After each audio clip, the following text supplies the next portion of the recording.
Hoy vamos a ver qué tal. Uy, ¿qué, qué tal? ¿Qué tal están? Sí, qué bien. ¿Se recuerdan de la época en la que Cartoon Network era muy raro? No en el sentido raro de que ponía cosas raras y todo eso. Eso solía pasar nomás, bro. Pero te estoy hablando de la época en el que sí o sí había esas escenas raras o escenas donde son muy realistas las imágenes y dan como ese miedo así. Vamos a ver cómo era la época en la que Cartoon Network no tenía miedo a la funa, ni a la censura, ni a mi tula. Hace algunos años existió una tendencia dentro del contenido sobre animación que Esa voz. seguramente todos recordarán, los clásicos videos de top 10 momentos más perturbadores en series animadas o los Sí. episodios más extraños de caricaturas. Más que esos videos en sí, lo que nos pareció interesante es que la mayoría de estos episodios y momentos le pertenecían a series de Cartoon Network. Y es que si nos... A ver. ¿Cómo se llama esa serie? Esa serie era... no, ¿cómo se llamaba?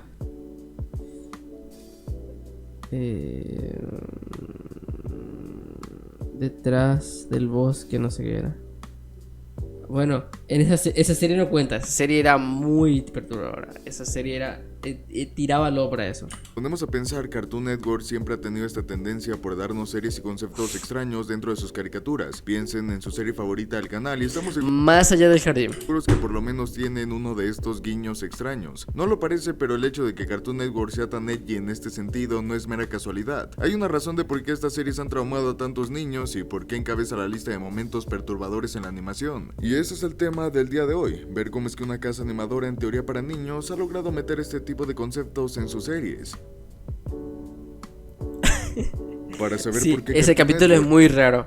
Ese capítulo es demasiado raro. insiste tanto en poner cosas espeluznantes en sus series o conceptos oscuros en las mismas, tenemos que remontarnos hasta sus inicios como un canal independiente. Para antes de 1993, el canal estaba lleno de series clásicas de la Warner Bros. Y Hanna-Barbera. Como tal, no tenía un contenido original que lo diferenciara, por ejemplo, del exitoso Nickelodeon en ese tiempo. Pero para este año se comenzaron a meter más propuestas animadas que hacían de Cartoon Network un canal más propio. El show de Moxie, El Fantasma del Espacio, El Laboratorio de Dexter fueron las primeras propuestas animadas del Cartoon Network como tal. Y aquí debemos de mencionar algo muy extraño que a gran parte del público le sorprende. A pesar de que todo su contenido haya sido enteramente dirigido hacia niños y que nunca se saliera de la línea general de animación infantil, Cartoon Network no se proclamaba a sí misma como una casa de animación infantil. Así es, a su parecer no había mucha diferencia entre ellos y MTV, por eso es que series como El Fantasma del Espacio contaba con un formato maduro para cualquiera. Hablamos de que literalmente era Creo que el fantasma de la animación nunca he visto en mi vida. un Nightlight Show animado. Esto también explica la existencia del capítulo Rude Remova del laboratorio. Sí, ese es un capítulo que supuestamente es como un... Es como... Bueno, mete cosas que un niño no tiene que hacer en un capítulo donde hay dos niños que no tienen que hacer eso, ¿entendés? Es simplemente eso. Y la miniatura y todo es eso. Te está mostrando que trata de eso. De Dexter. Si bien nunca decidieron cruzar la línea para hacer animación plenamente adulta, pues ya habían establecido un estatus como un canal infantil, nunca se deshicieron de ese lado más pícaro dentro de su animación. Por eso es que series como Soy la Comadreja, La Vaca y el Pollito, Johnny Bravo tienen ese aspecto tan irreverente y picante que las diferenciaba en su época. Todos estos Sí. La vaca y el pollito, por ejemplo, a mí no es que me gustaba tanto, por el simple hecho de que era muy, no sé, era muy raro. La vaca y el pollito, Soy la Comadreja y Johnny Bravo. Johnny Bravo creo que llegó a gustarme, pero por las películas creo, no por los capítulos ni nada, sino que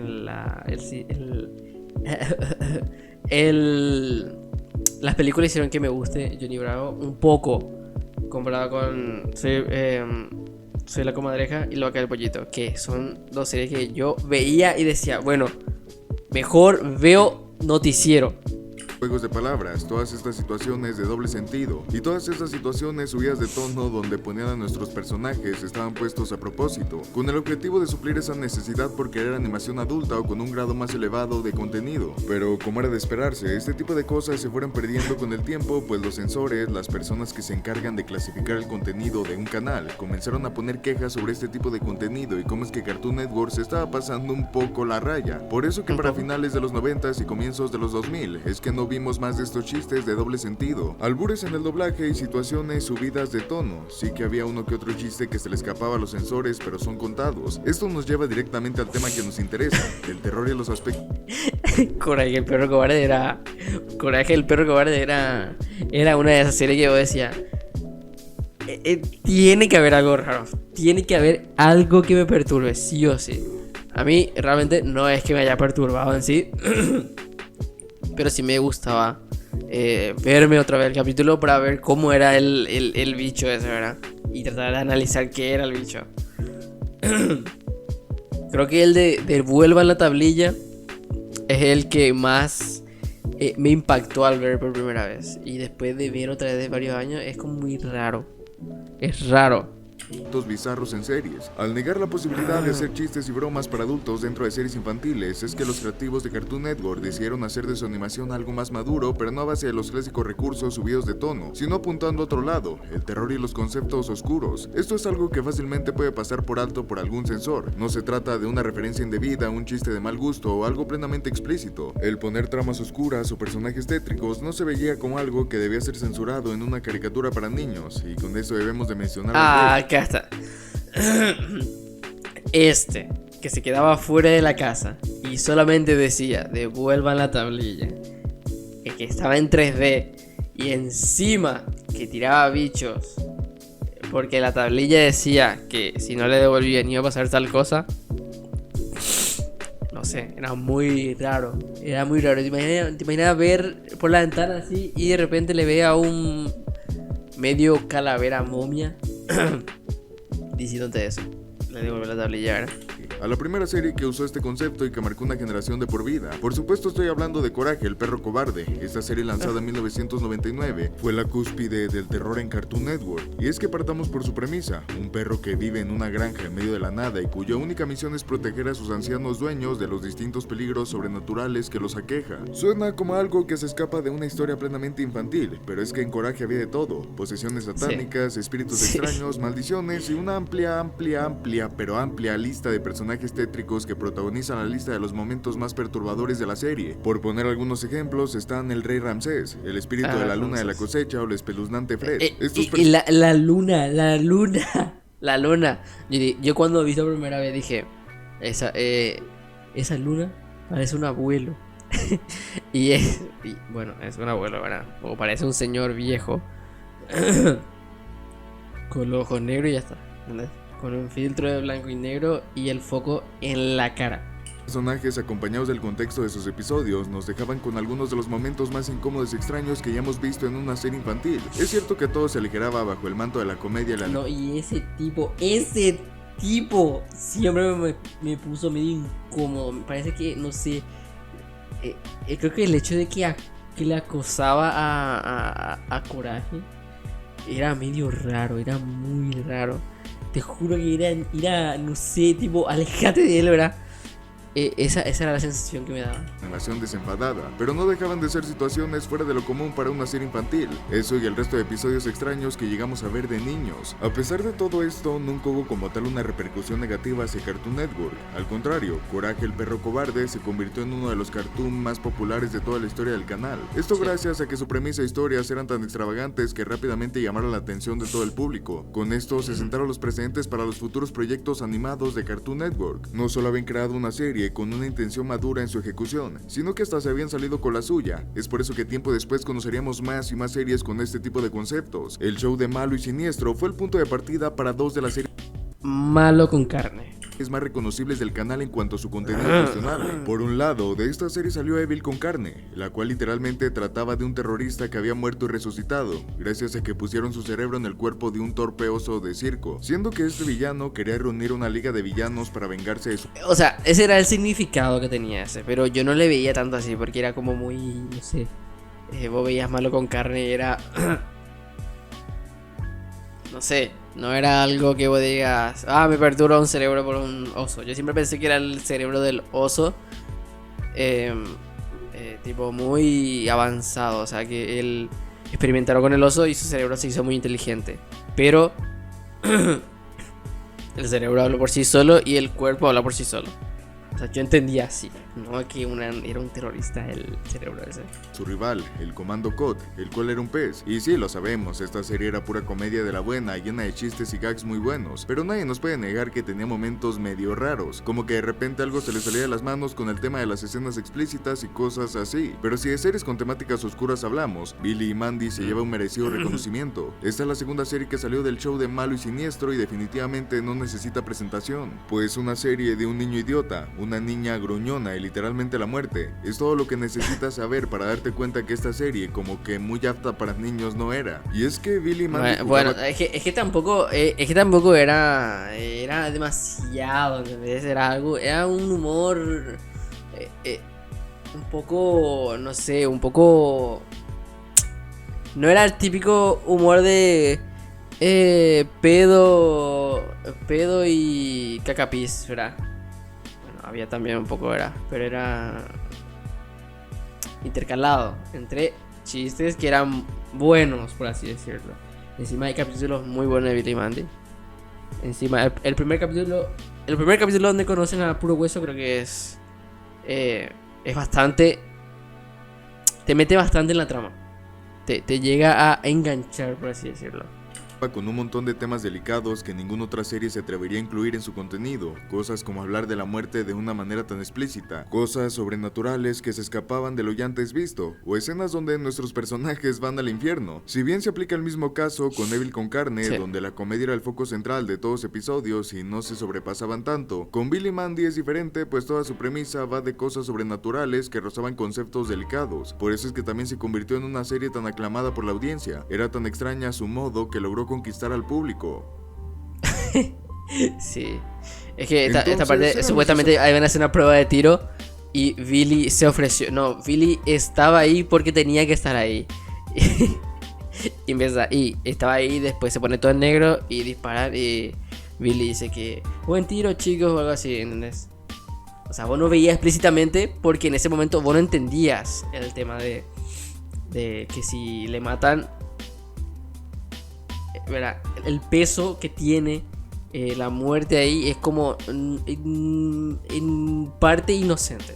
¿Es necesario meter cosas sobrenaturales para generar este tipo de series? Por supuesto que no, y el mayor ejemplo que tenemos son las desventuras de Flapjack. Esta serie, damas y caballeros, bueno, caballeros, sí, porque no creo que ninguna mujer esté viendo esto. Esta serie fue el punto más bizarro con el cual Cartoon Network jugó a hacer animación pasada de la raya en su canal. Flapjack era todo lo que una animación infantil no debía ser, partiendo por diseños. Todos en estas series tienen un diseño tan feo que es imposible no reconocerlo. No es solo que utilice una paleta de colores tan apagada y sucia, sino que contaba con detalles tan desagradables en sus personajes que todos lucían por las peores razones: los dientes podridos del Capitán Nudillos, las incómodas expresiones del Dr. Barbero o la perturbadora esposa de Caramelo de Larry Menta. Todo aquí era feo y con ganas. A eso también le tenemos que sumar un recurso del cual abusaba bastante y eran los close-ups al estilo de Bob Esponja. Estos momentos donde la animación se detenía para mostrarnos un acercamiento a algo y que a su vez servía como un remate de un chiste. Flapjack estaba lleno de este tipo de acercamientos y con ello venían este tipo de momentos rarísimos y hasta perturbadores, donde ese diseño feo de los personajes y el mundo de Flapjack se veía potenciado por el detalle. Algunos eran incómodos de ver, pero en general esta serie era pura comedia oscura acompañada con momentos sumamente desagradables y hasta podríamos decir que perturbadores. De entre todas las series que hemos mencionado, esta es la que muchos se toman más en serio cuando hablamos de material perturbador en series infantiles, pues si bien Coraje, el perro cobarde y Billy y Mandy eran extrañas, tenían el colchón, por así decirlo, que su animación y diseños eran muy desenfadados, aparte de que la comedia era una de sus bases más sólidas, pero en el caso de Flapjack no. Más de una vez me he topado con personas que aseguran que esta serie les daba miedo cuando eran niños, y viéndola en retrospectiva, sí que tenía muchos aspectos pasados de la raya. O sea, yo sí admito, ¿verdad? Que Flapjack era raro. Flapjack era muy raro. Pero el hecho de que en ese instante, bueno, hay algunos que van a decir, yo he visto esto de pequeño y me perturbé, ¿verdad? Bueno, yo en ese momento veía así una animación. La animación yo lo consideraba como una simple animación, ¿verdad? Puede tener diseños raros, puede tener diseños muy lindos, puede tener diseños muy que no tienen sentido, ¿verdad? Y yo veía Flapjack como si fuesen diseños muy raros, con situaciones raras, porque la temática era sobre eso. O sea, el color, de qué trataba, a dónde iba orientado la serie, ¿verdad? Te daba como una pista de lo que iba a hacer, ¿entendés? Y en algunos momentos, obviamente, sentís como que es medio juega con el terror y con el interés. Y en ese momento me gustaba, o sea, y me sigue gustando, porque es una serie, no sé, diferente. No es el típico recolorido como ahora. La mayoría de las animaciones son o muy colorido y que son todo family friendly, no sé qué cosa, y le ponen texto, y por eso tipo las animaciones de ahora son como van decayendo, porque son todos genéricos para que les guste a los niños, ponle como público objetivo a los niños. Antes el público objetivo eran los niños, pero de igual manera te ponía esta clase de animaciones, ¿entendés? Y era algo que te mostraba las diferentes formas en las que se puede presentar una serie o un trabajo o cosas así. No es algo que, como es ahora, una serie animada ahora es muy family friendly, todo colorido. Bueno, la siguiente serie que vas a ver después de que termine ese va a ser más de lo mismo, y más de lo mismo, y más de lo mismo. En este capítulo vamos a buscar un tarro de miel, y porque mi compañero tiene hambre. Bueno, en la siguiente serie vas a ver, mi compañero tiene hambre y vamos a traer una jarra de mermelada. Y cosas así que son, no sé, te hace sentir estúpido, ¿verdad? Comparado a las otras series que antes te mostraban, que ahora ves y decís, ahora entiendo este chiste. Ahora veo que esto es medio raro, ¿entendés? Pero de igual manera no te llega a asustar ni te llega no es incomodar, a decir ya no quiero ver esto, sino que es como el caso de La vaca y el pollito. A mí no me gustaba por el tipo de animación, porque no era de mi gusto. No es que porque yo veía y decía, estos chistes no me gustan, no, eran personajes muy perturbadores. No me gustaba porque la animación no me gustaba en sí, y veía Flapjack, que era inclusive mucho más raro, y me gustaba, ¿entendés? Es eso, es cuestión del gusto que tenía en ese momento. Este fue el punto más alto donde Cartoon De repente estaba todo en silencio. Network jugó a hacer animación adulta dentro de su canal sin que fuese plenamente adulta, pero para esta ocasión la jugada no le salió tan bien como ellos esperaban. Sí, Flapjack fue todo un éxito y es altamente reconocible, pero también le ganó a la cadena una serie de quejas y observaciones por parte de los censores de la época, aparte de que al ser tan turbia para las audiencias más infantiles es que no llegó a ser tan popular. Sin embargo, existía otro proyecto animado con muchas de las características de Flapjack, pero que distaba de ser una serie oscura. Hablamos de Hora de Aventura, lo que curiosamente era hermana de Flapjack al ser obra del mismo creador. Hora de Aventura resultó ser un rotundo éxito para la empresa al ser tan llamativa y tener los mencionados guiños a una trama más madura. Y es que era la combinación perfecta, animación infantil que era llamativa para la audiencia infantil, pero que tenía entre el medio todos estos conceptos oscuros que le encantaban a Cartoon Network. Se puede decir que la salida de Hora de Aventura y la cancelación de Flapjack fueron el fin de esta época oscura dentro del canal. Después de esto no volvimos a ver series con este nivel de intensidad. Es más, hasta podemos ver una clara tendencia hacia la infantilización en sus diseños, paleta de colores y conceptos, pero como seguramente han de saber, esto no significó que dejaran de poner todos estos guiños en sus series. Tan solo piensen en todas las tramas oscuras que guarda Hora de Aventura, el tema de Lynch, la guerra de los champiñones y el futuro post Hora de Aventura. Steven Universe, a pesar de sus personajes, O sea, ocurre más de lo mismo en ese momento. Es como, no sé, Hora de Aventura al principio era muy enfocado a cosas simples, historias rozando lo inocente y cosas medio extremas, pero no era extremo en sí, sino que era algo que le ponía en peligro, pero realmente, obviamente iba a ganar, ¿entendés? Al principio. Después creo que el director se fue y entró otro, Y ahí es donde empiezan a crear las tramas y todo eso de toda Hora de Aventura, que realmente es una serie muy buena, demasiado buena como para decir que solamente es buena. ¿Entendés? Es igual que si vamos a hablar también de cosas raras, entonces tendríamos que mostrarle también a un show más, por ejemplo, una serie que tiene muchas cosas raras. Tiene inclusive escenas que son censuradas, inclusive escenas de subida de tono, que realmente iba a ir para Adult Swim, pero realmente se quedó en Cartoon Network porque Cartoon Network compró al final. Y no sé, combina tantas cosas que hace que esa animación sea buena, no sea una animación vacía de pedos, cacapis y el arco iris nos va a salvar a todos, ¿entendés? No, sino que te muestra cosas que, no sé, vos considerás interesante e inclusive hace que la gente tenga teorías sobre eso. O subtramas, o subhistorias que pueden haber en eso. Y te muestra y te explica la mayoría. No sé si todo en sí, porque llegué a ver la serie mucho, hasta creo que hasta el final. Y los capítulos nuevos que salieron. Pero creo que también hay vacíos que no explican. Creo que había visto en algún video por ahí.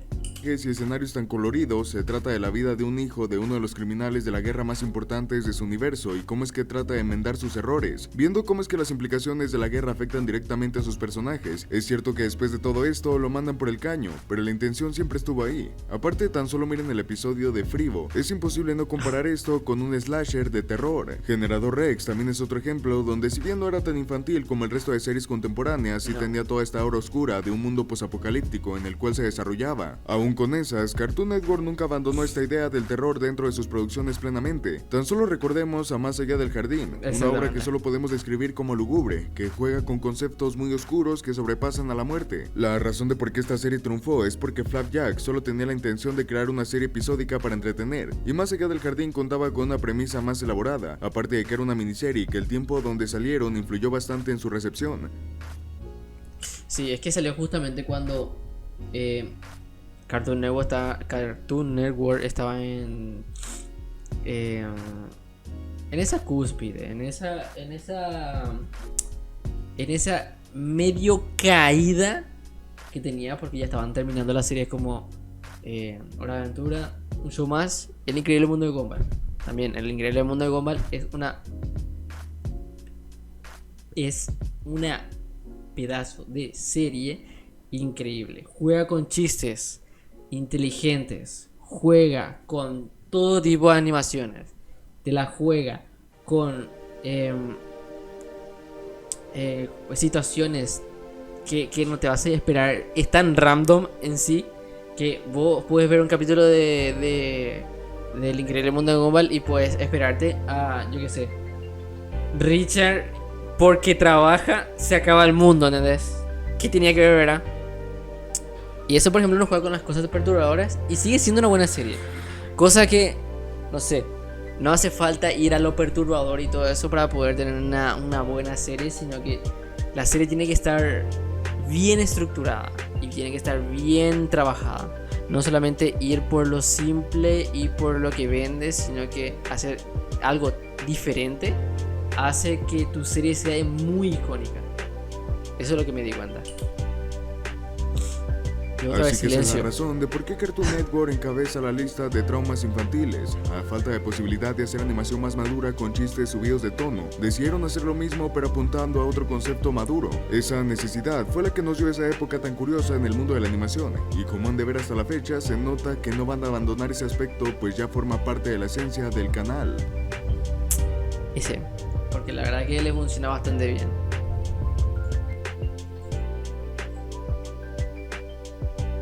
Y nada, si es que le gustó, denle un like y suscríbanse.